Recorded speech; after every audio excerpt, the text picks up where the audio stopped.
You ever have that frantic 5 minutes? Keys vanished, phone's gone AWOL, and your brain instantly points a finger at someone. Maybe a housemate, maybe a colleague. Oh, definitely. The immediate suspect list. Right. And then that slow reveal. Oh, wait, it was in my jacket pocket the whole time. Yeah, that slightly embarrassing moment. Exactly. That little oops feeling, Well, followed by realizing how fast we, jump to conclusions. That's exactly what we're digging into in this deep dive. it's a really interesting part of how our minds work, isn't it? This sort of need for a quick explanation, even if, we don't have all the facts. And to really get into this, we found a great little resource. It's a short English conversation practice video. Comes from the English Easy Practice YouTube channel. Ah, okay. And they structure it, right, with the different kinds of practice. Yeah, exactly. It's got like 4 parts: listening practice, then some vocabulary work, listen and answer, and shadowing for pronunciation. Mm-hmm. Useful stuff. But what's really great for us is the actual conversation they use. It's such an everyday kind of situation. Right. It gives us a really concrete example of how these assumptions happen in normal life and the kind of language we use when they do. Precisely. So we're going to zoom in on the conversation itself. It shows up in the first and third bits of the video. Okay. And look, our goal isn't just a grammar lesson, though picking up a handy phrase is always good. Sure. Bonus points. What we really want to do is unpack this very common English idiom that comes up barking up the wrong tree and explore those wider ideas about, making assumptions and maybe blaming the wrong person. So getting a practical feel for the idiom and how it connects to these everyday mistakes. That's the plan, give you a practical lens on it. So, okay, scene kicks off, and there's this guy, Tom. He's clearly not happy. What's bothering him? Right. So Tom is pretty worked up because he can't find his wallet. It's missing. Oh, the classic panic moment. Exactly. And almost straight away, his suspicion falls on his colleague, Jake. The immediate suspect. It seems like maybe a natural first thought when something valuable just disappears, Yeah, I suppose. So how does Lily, she's the other person there, right? Yeah. How does she react when Tom accuses Jake? Well, Lily's a bit more cautious. She actually mentions Jake seems like an honest guy, generally. Okay, defending his character a bit. Yeah, and then she drops the idiom we're focusing on. She suggests Tom might be barking up the wrong tree. Ah, there it is. It feels like a slightly gentler way of saying, hey, maybe you're wrong about this, doesn't it? It really does. It's not a direct challenge, more like a suggestion, using this colorful phrase. So why does Tom suspect Jake in the first place? What's his reasoning? Tom's reason is, he saw Jake near his desk earlier that day. Okay, so proximity equals suspicion in his mind. Pretty much. It's that one detail he's kind of latched onto. It really shows how we can, fixate on one thing and build a whole story around it. And Lily doesn't just accept that, does she? She pushes back a bit. Yeah, she points out, quite reasonably, that just being near the desk doesn't automatically mean Jake took anything. Makes sense. So what does she suggest instead? What's the practical next step she offers? She suggests the most logical thing, really. Check your own bag properly. Mm-hmm. The simple solution. It's often the case, right? We overlook the obvious when we're kind of fixated on blaming someone else. And sure enough, that's exactly what happened. Tom checks. And a moment later, relief. He finds it. Where was it? Tucked away in a side pocket of his own bag. Oh, wow. Okay, that's got to be a slightly awkward feeling for Tom. Definitely. But, credit to him, he does realize straight away he made a mistake. Right. And he says he's going to apologize to Jake. It shows he's, aware of his error and want to fix things. That's good. Taking responsibility is important there, and Lily encourages that. Yeah, she agrees it's a good idea and thinks Jake will probably forgive him pretty quickly. It wraps up that little moment of tension quite nicely. Okay, so this idiom, barking up the wrong tree, it's really central to this whole mini-drama. The video itself actually gives a definition, doesn't it? What does it say it means? Yes, the video explains it very clearly. It says barking up the wrong tree means to make a mistake by thinking someone is responsible for something when they are not. Simple and direct. Very. And the image itself is just so vivid. You can almost picture it, can't you? The dog, absolutely convinced, barking furiously at one tree, while the squirrel, or whatever it was, is actually way over on a different tree, probably laughing. Exactly. It captures that feeling of wasted effort or misdirected blame perfectly, focusing all your energy in completely the wrong place. Yeah. And the video even gives another example sentence just to hammer it home. Oh, yeah. What's that? It says, Don't bark up the wrong tree by blaming Sarah. She wasn't even there. Right. Reinforces that idea of, your accusation being totally off base because the person couldn't possibly have done it. Precisely. It underlines that misdirected suspicion. And there were a couple of other related words in that conversation that kind of fleshed things out, like blame. How does the video explain blame? Okay, so blame, according to the video's definition, is to say someone is responsible for something bad that happened. Makes sense. Standard definition. Yeah. And their example is, she blamed her brother for the mistake, but it wasn't his fault.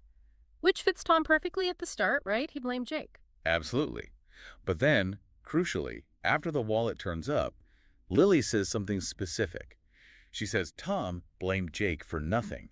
Ah, yes, for nothing. That's the other key phrase they highlight. So what does for nothing mean here? The video defines it as when something is done without a good reason or result. Okay, like wasted effort again, sorta? Kind of. Their example is, he was waiting for nothing because the meeting was canceled. So it emphasizes the lack of purpose or justification. Gotcha.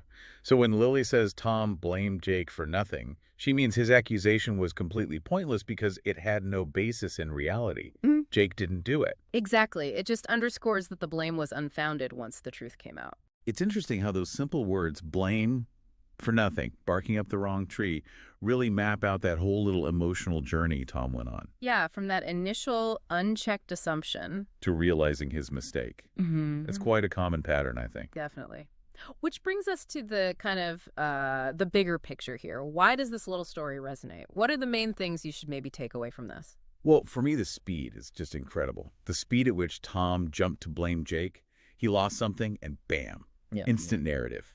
Jake's the villain. Based on almost nothing, really. Just seeing him nearby. Right. It just shows how much our brains crave an explanation, any explanation, even a premature one. And how quickly that can lead to pointing fingers, misdirecting that blame. Tom was ready to have it out with Jake based on, well, flimsy evidence at best. And that's why the idiom, barking up the wrong tree, is so useful, I think.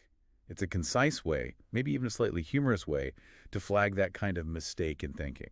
Yeah, whether it's something you realize about yourself or something you need to point out gently to someone else, like Lily did. It's just a really good reminder to, pause, take a breath, consider other possibilities before deciding who's at fault. Especially when someone's reputation is involved. For sure. Yeah. Maybe the answer is simpler. Maybe it's right there in your own side pocket.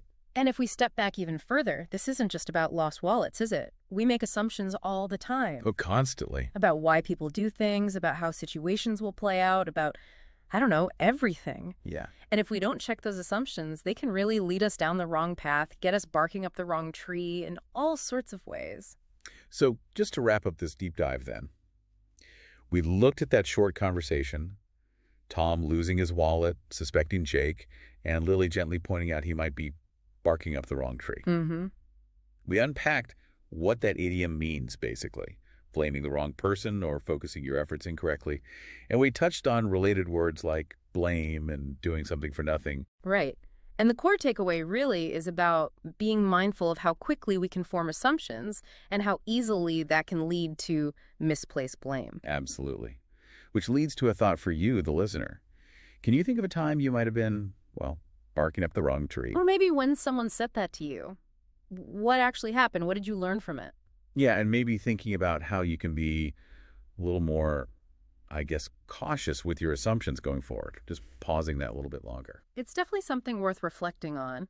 Perhaps you could even think about other English idioms that talk about mistakes or misunderstandings. There are quite a few out there. Good point. Lots of colorful ways the language helps us talk about these very human moments.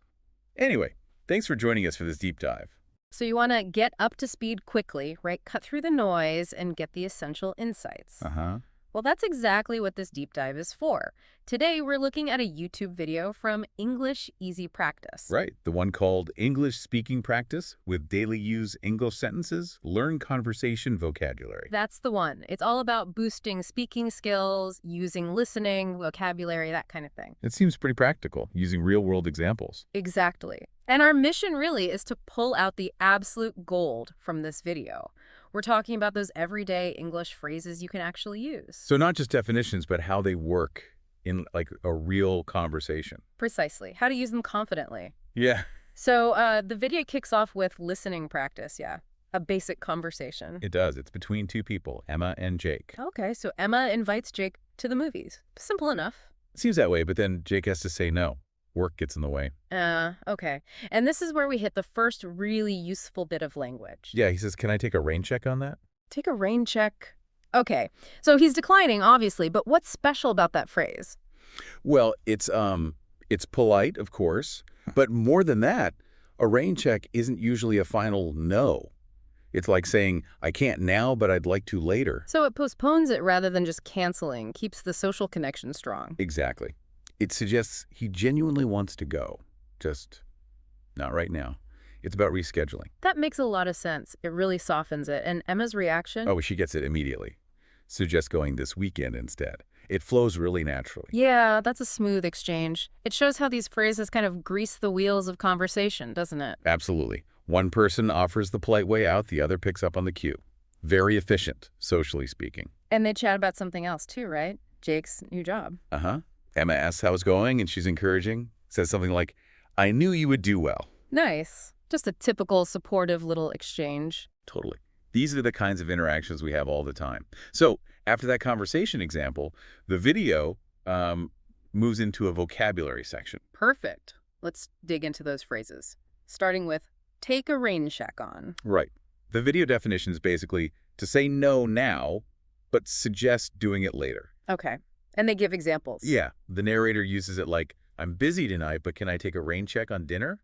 Or even just shorter, can we take a rain check? So why do you think this one works so well in conversation? Well, like we said, it's that implied future plan. It avoids a flat rejection. Plus, the reason Jake gives having to work makes the rescheduling seem more likely than some vague excuse might. Good point. Specificity matters. Okay, what's the next phrase they cover? Get used to. Yes, get used to. Defined as become comfortable with something new over time. Right. And the example was about waking up early. Yeah, at first waking up early was hard, but I got used to it. A classic example. And Jake uses this about his job, doesn't he? He does. He says, at first it was a little hard, but I got used to it in no time. Ah, nice link there. So it really shows that process of adapting to something new. Exactly. It acknowledges the initial challenge, but focuses on the adjustment. And that's universal, isn't it? We all have to get used to things. We certainly do. And that phrase, in no time, that was the third one, right? Spot on. In no time. Mm-hmm. The video says it means very quickly without taking much time. Like the homework example. He finished his homework in no time. Mm-hmm. And Jake applies it to his job adjustment. I got used to it in no time. So it adds that feeling of speed, maybe even surprising ease to getting used to something. It's more vivid than just quickly. I think so, yeah. Yeah. In no time often suggests it happened faster or easier than expected. Almost effortlessly. Interesting nuance. And the video itself mentions repetition, right? For learning. It does. It emphasizes repeating things to build fluency, which kind of underlines why learning these core phrases is so valuable. You use them repeatedly. Okay, so after vocabulary, they have a listen and answer practice part. How does that reinforce things? Well, it goes back to that first conversation between Emma and Jake and asks direct questions to check if you understood. Like, did Emma invite Jake to a concert? No. Movies. Why couldn't he go? Work. Simple comprehension checks. Gotcha. And does it revisit the key phrase? Yes, crucially. It asks point blank if, can I take a rain check on that? Means, can we do it next time? And the answer is yes. Clarifies it perfectly. So it circles back, making sure the meaning landed. Exactly. And it touches on Jake finding the job a little hard at first, but getting used to it in no time. Yeah. Reinforces those other phrases too. And Emma's supportive comment, that's awesome, I knew you would do well. It brings back that natural feel. Right. It shows these aren't just isolated words. They function together in a real flow. It's about context. Makes sense. And the last part they mentioned was shadowing practice. What's the quick takeaway on that? Shadowing is basically listening and speaking along at the same time as a native speaker. You're mimicking their pronunciation, their rhythm, their intonation. Like learning a song by singing along. Pretty much. It's really good for getting that natural sound and cadence in your own speech. Yeah. Active practice. Okay. So wrapping this up for the listener, what are the absolute must-remember points from this deep dive into the English Easy Practice video? I'd say focus on those three key phrases. Take a rain check on, for politely postponing. Get used to, talking about adapting to new things. Right. And in no time, for saying something happened quickly, often easily. And we saw how they make conversations, even simple ones about movies or jobs, feel much smoother and more, well, natural. Definitely. And the videos method, listen, understand the words and context, then practice that whole approach is solid for learning. So here's a final thought for you listening. How might using phrases like take a rain check actually change the feel of your next English conversation? Could it make things a bit easier? And maybe also reflect on that idea of getting used to things. When was the last time you adapted to something new, and how does that relate to, say, getting used to using new English phrases? Good question. Hopefully you feel like you've got some practical, ready-to-use tools now, a bit of a shortcut to sounding more informed and natural in English.